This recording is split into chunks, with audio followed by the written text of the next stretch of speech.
Yeah, K Brown, baby. Cancel culture. Whatever you want to call me. Just don't write my name wrong with that check. Don't piss me off. Hey guys, we're in the living room again with me, K Brown, aka Kanceled Kulture. And I wanted to talk about today's topic is fake woke. So you know I always do a story time. So story time. Growing up, I was the only black person in my class. No, I'm not frozen. I was the only black person in my class.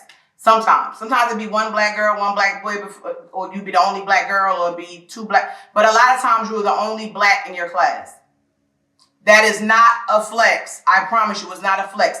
In 2025, when I see that you're sending your kids to school with all white kids, it bothers me because I know what it is to be the only black person in a class. Your kids are being mistreated. They're being abused mentally, psychologically, things that they might not want to come home and tell you. And I'm going to tell you how I know it to be true and to be a fact. I keep seeing these articles too with these black kids. I just seen one yesterday. Black boy, only black boy out there on the lake or whatever with his white friends. They know he can't swim. They pushed him in the lake. Yeah. No, he can't swim. Now he on life support or brain dead, something like that or whatever. And his mother, I don't know why y'all let y'all kids hang with, be the only black in a group of white. I'm not saying don't hang with white. It's got to be an even mix, baby. It's got to be a few of us and a few of them. Every time there's only one black person, it always ends bad for that one black person. I can't say always, but a lot of times. Let's look at remember the black lady that went to the sleepover with all the white women? Ain't nobody been charged. She allegedly fell off the back. Please. The black guy in Pennsylvania that went he was from Jamaica. He went with all the white people. He went hunting. He got popped in his back. Ain't nobody been charged. It's so many different situations and options that I can give y'all and tell y'all that I'm just telling you it's not a flex. And so growing up, the only good thing about going to a school with all white kids is that my parents preceded me. They went to that school before me. And so they already knew what type of time they was on.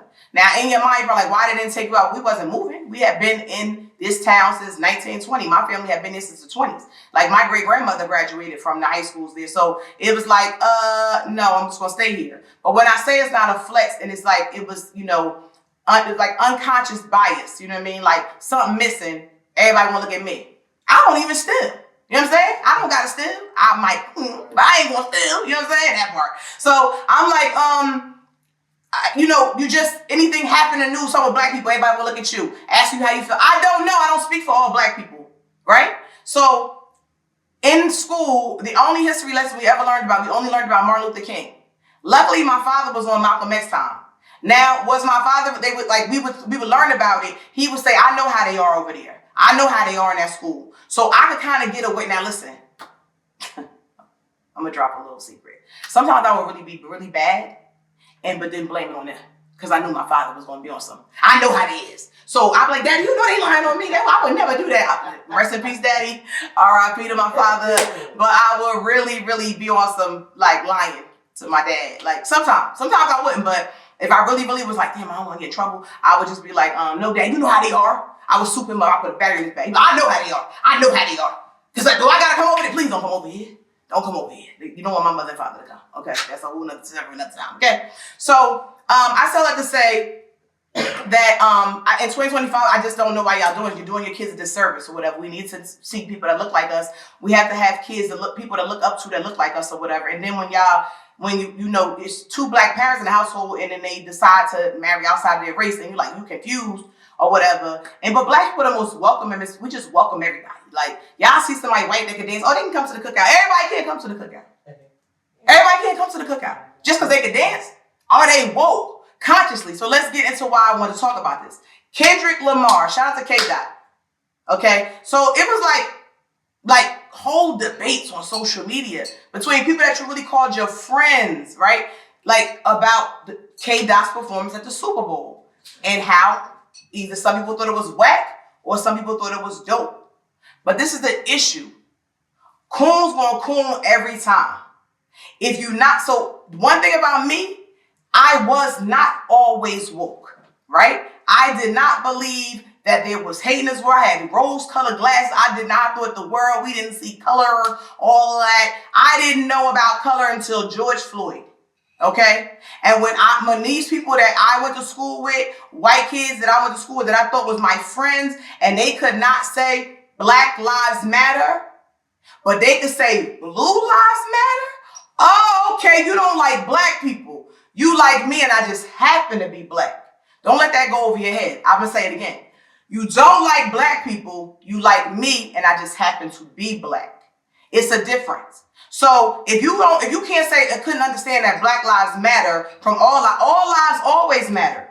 All lives were not what was under attack. Black lives were under attack. We watched a man, George Floyd, passed away in front of our eyes for what was it, 8 minutes, I believe, 22 seconds, don't hold me to it. But you get the gist. We watched it collectively. We all watched the same. It's so funny how people could watch the same exact thing. I'm going to get to the Kendrick thing. I hear y'all. But I'm just using this as the point of what we could all watch the same thing and totally see something different. Because now, finally we thought it was justice when this officer, I never say their names, right? I'm never going to give that man no respect, that unalived George Floyd, right? I'm never going to give his name no respect. He's a piece of, I'm not doing that, right? But now they're trying to sign a bill for Donald Trump to let him out of jail. Didn't we all watch the same video? They said he did that. He didn't do it. He didn't unallow that man. Basically he asked for it. But okay, that's another topic for another time. But right now we're going to talk about Kendrick Lamar. So I really wasn't into Kendrick Lamar when he first came out. And it wasn't even about really being a coon. I was woke. So let me just talk about when I got woke. About, like I said, around the George Floyd, but your first awakening really is the 12, 13. So I had white friends, they would come to my house, so I would go to their house, we'd spend the night, And then about that 12, 13 shift, it's like you start branching off and being with your own. You don't even want to be with your own people. It's just like a something in you. Except for the ones that just wanted to be around white people. Now, when I went to high school, we had a white and a black cafeteria. And I ain't that old. I've been popping since the late 1900s, okay? But when I say that, I mean that, it really wasn't labeled like black and white, but the black kids just knew which cafeteria to go into. And you would look in the white cafeteria, you might see one or two blacks, the ones that they just hated their skin tone. Shout out to them. I mean, it's fine. I love being black, okay? But what we as white people understand is that being black and proud has nothing to do with hating white people. We're just proud of who we are. Y'all proud of who y'all are. Y'all have been celebrated all these hundreds of years or whatever, and we haven't been celebrated like that. So it was our time. So back to George Floyd, my friends, people couldn't say it, so I started blocking people that I thought I knew, or I knew these people since we went to preschool together, graduated 12th grade together. I thought these was my friends. And these people couldn't say Black Lives Matter. They blocked. Automatically never talking to you again in life. Automatically not talking to you again in life. So again, let's talk about the Super Bowl. Shout out to the Eagles. Fly, Eagle. A lot of y'all don't get it. Let me just pause right here for the calls, okay? So I can get y'all together. Because a lot of y'all be like, you always wear different teams. I wear whatever I want to wear because I pay for everything that I put on my back. That's number one. Number two, I do not have a team because the NFL, after the way they did Cap, I boycotted the NFL because I stand on my own principles and what I believe is woke. Football was not that important to me. Was not more important to me than Kaepernick was. To be a black man just taking a knee and people upset because he was tired of the way that black men were being destroyed in the streets. But y'all couldn't stop watching football. I go, but watch football. Me, I took a stand. Shout out to Jig, RIP to one of my best friends. He passed away from cancer or whatever. RIP Jig, I miss you every day. We just wore black every Friday, Sunday, and I didn't go out. So I gave away I was a Giants fan at the time. I was a Giants and a Niners fan. My name was Miss New York Niner. Y'all judge your moms, okay? I was dating somebody who was a Niners fan, and I was a Giants fan. It was very much easier to be that way. And I was that way since I was in 6th grade, Miss New York Niner, okay? So that's what I had. The Niners fans accepted me. The Giants fans, they knew who I was. My name was Miss New York Niner. All my jackets, all this custom-made stuff or whatever. Done up. Now, I only stayed with the Niners because all my stuff is Cap. I got the jerseys for Cap, the shirts, the Niners hats or whatever. So I stayed with the Niners. I like the Giants, y'all bums anyway, whatever. So I was always big on supporting the Giants when I come from Jersey. So, you had to pick Giants and Jets. This is the only state where you can pick whoever you want to pick. All right, I'm getting to the point. So now my nephew, he played for the Bears. Shout out to number 9, Jaquan Briscoe. My auntie love you, right? So I wear Bears stuff. People like, but you in a Bears? Because my nephew played for the Bears. Only thing I'm never gonna put on my back is that star. I'm never gonna listen, nephew. don't ever go get traded to the Cowboys. We're not doing America's team, okay? We're not doing that. So that's the only team, like, it's whatever team playing the Cowboys, that's what team I'm for. Because I no longer have a loyalty to the NFL because they have loyalty to us as black people. But a lot of y'all, it's okay. You know what I'm saying? You stand on your principle, I stand on mine. So I'm not going to call you fake woke. And because you don't stand on them principles, right? That's your principle, that's my principle. Now I'm getting to the K-Dot thing. So my whole family from Philly, we migrated to Jersey from Philly. So I cannot go to Philly with no Giants, no Miss New York Niners on. You know how Philly fans is. I'm going to the family cookouts, I got to be like, fly, Eagles. I got to be Eagles fan anyway. So now everybody's like, oh, you Eagles fan because they won the Super. No, I've been there. Am I going to be at the parade Friday? Yes, I've been there. This is being pre-recorded. You know, I'm not live, right? So by the time y'all see this, I've been to parading back. Been to parading back in Mexico and back too, God willing. Inshallah, whatever you want to say. I know my sister was here, whatever, she Muslim, you know. I'm half Muslim, half Christian. I'm kidding. So on to my whole point in saying that is we watching the Super Bowl, we having a good time. We watching Kendrick Lamar performance, right? He comes out, we see this red, white, and blue. We see Sam. Now, if you're not a critical thinker, sometimes things are not for you. I'm a critical thinker. I like to read. I like to think about things. I like puzzles. I like things like that. That whole performance was a puzzle. Now, when I watched it the first time, I was inebriated. Again. It was Casamigos and my lemonade. I dropped my lemonade recipe next time, okay? Blanco Casamigos. Let me sidebar off of that. I was in Vegas in 2018. This guy came to me in Vegas and he was like, look, you want to invest in this or whatever? And I was like, no, sir, leave me alone. He was like, just take a picture of it or whatever. I went through my thing. It was a picture of a bottle of Casamigos. I could have been on the bottom floor. I could be a millionaire right now, but I didn't. Okay? So my point is, when somebody wants to talk to you about some business investment, it might not always be shady. But anyway, Casamigos all day. So, but I was drinking Hennessy too. Rest in peace to my boy Corey. One of my bros who just passed away. Idiot, whatever. And so I had... let me just tell the story about him real quick. It's the place called 10 June. Shout out to 10 June, it's downtown Newark or whatever. We go there on Sundays for brunch. I was in there for brunch or whatever. Had ran up my bill or whatever. And the bartender came over like, hey, girl, one of them guys down there at the bar just paid for your bill. He paid your food, your drink, everything. I had another drink on and he tipped or whatever. Like, she was like, thought she was bringing me in. I looked down, I'm like, oh, it's my brother Corey. I was like, see, I was like, what's up? I was like, oh, run it back, run him a drink. He was like, nah, I'm still drunk from last night. We playing, So I called his sister D, shout out to D, or whatever, because I don't like to share my siblings. Like my brothers, like I don't really like, my sister is different because it's be sisters, but I don't like other girls calling my brothers they sisters. I don't like that. I'm not frozen, I don't like it. So I just don't. So I'm not sharing Malik, Chad, the twins, Tariq, none of them. I don't like none of it. I don't like it. But it's okay, right? Because I call everybody else brother my brother. So I shout out to her, or whatever. I'm still praying for her and my family, my condolences. So I called, I was like, what he like? I was getting him a bottle of Hennessy. I was going to get it engraved with his name. So the bottle of Hennessy was in my trunk. Before he passed away, before I even seen him. So I'm using that sidebar off story to let y'all know, when you say you're going to do something, somebody do it. That moment that you're going to do it, because you don't never know if you have tomorrow, right? Back to the Super Bowl. So I said, I'm going to break the bottle on Super Bowl. Boom. See, I told you I was going to bring it back. So I was drinking Hennessy and Casamigos. We drinking Hennessy shots. I'm messed up. I'm watching K-Dot. I'm like, was that a remote control? What was that? So as a filmmaker, the cinematography on the whole thing was dope. Y'all say what y'all want to say. He did a bunch of nothing or whatever. But if you into filmmaking and you went to angles and the way things are shot and how they look, it's like a whole movie. I was like, oh, this is dope. I was like, what was that? So we was like drunk, we laughing or whatever, because we just really waiting for They Not Like Us. So I wanted to coon too. I wanted to hear They Not Like Us 40 times remix. That's all he had to do for me. They Not Like Us. I just want to hear that or whatever, right? So I'm not thinking about like Samuel L. Jackson, Uncle Sam. I'm not thinking about none of that. I'm not that deep into it at the moment, right? So the next day I wake up and let me watch the performance again. I'm like, woo. The revolution was always said the revolution will not be televised.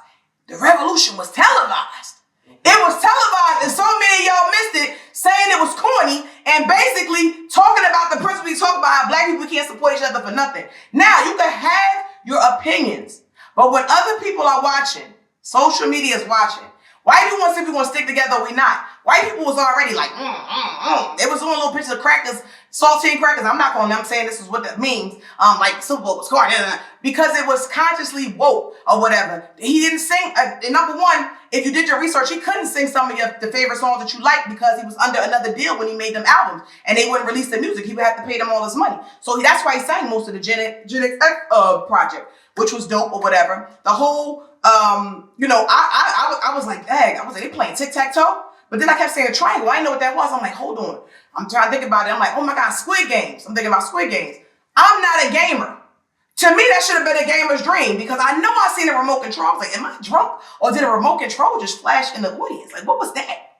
Right? So I heard a gamer break it down and saying that all the codes that he used, the XXOO triangle, whatever, basically was saying that, like, this is an indestructible. I don't know nothing about gaming, y'all, so do not forgive me if I'm saying it wrong. But basically, like, when you use this cheat code, I ain't know what they was talking about or whatever.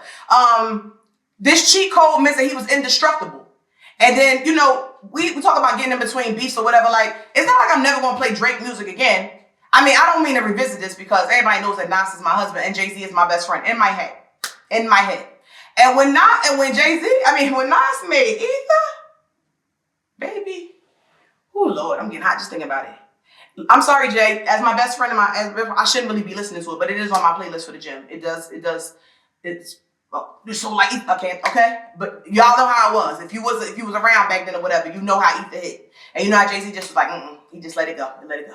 And now they're best of friends, right? So I said all to say, I'm not in the middle of a beef, but we are having a conversation about this piece, and people are like, it was whack, and why, and y'all fake woke people, and y'all, how are we fake woke? Because we trying to tell you that the revolution was trying to tell you why certain things happened the way it did, and you don't want to hear it saying it was still whack. You're entitled to your opinion, and we have to respect that. So respect our opinion that we liked it. Because people are like, what you liked about it? What didn't you like about it?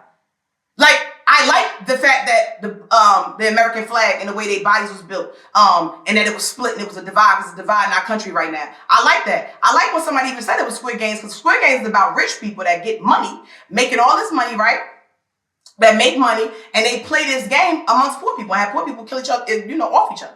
So I'm like, oh, that could have been dope too. And to find out that the code that he did, like they dancing on the O, they dancing on the X, they dancing, like that was the cheat code to be able to be indestructible. So no matter what y'all throw at him, he never going to be destructed. So Drake, when you did that coin, when you put them first of all, you was in Australia, they was being very disrespectful. Your name is Drake. And I heard the audience, they be like, go Aubrey. Like that, don't call me my government name. You got to know me in real life to call me my government name. You know what I'm saying? So I felt like they was like saying that your name ain't even Drake no more. But anyway, it was partying or whatever. And it was like he was on the same time the Super Bowl. So they was trying to compare videos. Compare when they said A minor. Compare that clip to the part where Aubrey was he was in there. But when you walked out with the holes and the smoke from your back, who thought of that? That wasn't it. It wasn't. Just come on out. See, for Drake, if this ever reaches, this is what I feel like. I feel like you should just sit down for real, and say I took the L and just move on with it. When you ignore it or whatever, and you're trying to just act like it's gonna go away, like the song's never gonna go away. Like Ether never goes. I still hear Ether in the clubs today or whatever. Like you gotta I took the L and that's it. Y'all should just be man. You should be man to shake his hand or whatever and be like, yo, you did that. You know what I'm saying? Like lyrically, you did that. But the conceit in your mind made you think that the whole Super Bowl was about you, wasn't even nothing about you. It was about us versus them, about black people versus America, about how we've been treated in America, how we still being treated in 2025 in America. And y'all so woke, y'all call this man performance corny. Again, you can have your opinions, but I can have mine. For me, it wasn't corny. For me, it was awakening. For me, I wanted to hear what every song was about that I didn't know from the new album. We hear mustard, and everybody think about a condiment. Like what? That man's name is Mustard, okay? The one that came out on the stage, okay? So with that being said, but listen to the song or whatever. But when he said, I'm sliding, Mustard on the beat, hope. Y'all know y'all was souped. I was like, y'all lying. Anyway, so I started to say, stop calling people fake woke, because every day, my point in saying that is, of course I was not woke as a child as I should have been, because I went to school with all white people. I only learned about, like I said, Martin Luther King. Martin Luther King was for what? Peace. I didn't know nothing about Martin Luther King loving a white woman, and that's why he really wanted to have integration. We could have kept it segregated, okay? I didn't know nothing about none of that. Oh, look, y'all didn't either, right? Go look it up. He was in love with a white woman. They told him to leave that white woman alone. That's why he wanted to integrate, not because he wanted to be this revolutionary. But please, okay? It was about the love for a white woman. His love for a white woman, even at the end. But okay, I digress. So when I say that we wake up every day more and more. Shout out to Quab and his dad and Usman or whatever. They had their own podcast a couple of years ago, or whatever, and I learned so much from them. They brothers, they Islamic or whatever, and they really taught me about waking up and being proud to be black when I wasn't, or thinking that I was less than when I'm not. So when you call people fake woke, you're being disrespectful because and you should be trying to wake up every day too. Everybody's gonna wake up a little bit more every day. Every day is not gonna be a woke day. Today I might want to clown. Today I might want to play. I might want to joke. Am I still not woke because I want to laugh and clown about some stuff? No, I'm still woke. I'm just not woke today. I'm not playing the woke. Woke is a conscious state of being. I'm always going to be woke. That's why, let me tell you something, baby. TTG. I say train to go. I am always ready at any time. I'm never that comfortable in any setting where I'm not going to remember that I am a black woman living in America at the end of the day. Yes, I'm a successful black woman. Yes, I'm getting my degree. Yes, I'm skating through this law school. Yes, I'm doing these things. Yes, I got my master's. I got this house. I got that. I drive a luxury. All of that. But I'm still a black woman living in America. I am the most educated, and we're going to next time talk about the 92%. But from now, I'm going to go ahead and peace out. But I'm always going to be woke. Never say that a person is fake woke. Just respect them because maybe they did wake up yesterday. So they're just early woke. They're just waking up. They're having an awakening. But don't call them fake woke. That's disrespectful to your people. And as a people, we need to come together and stay together. With that being said, I'll see you next time.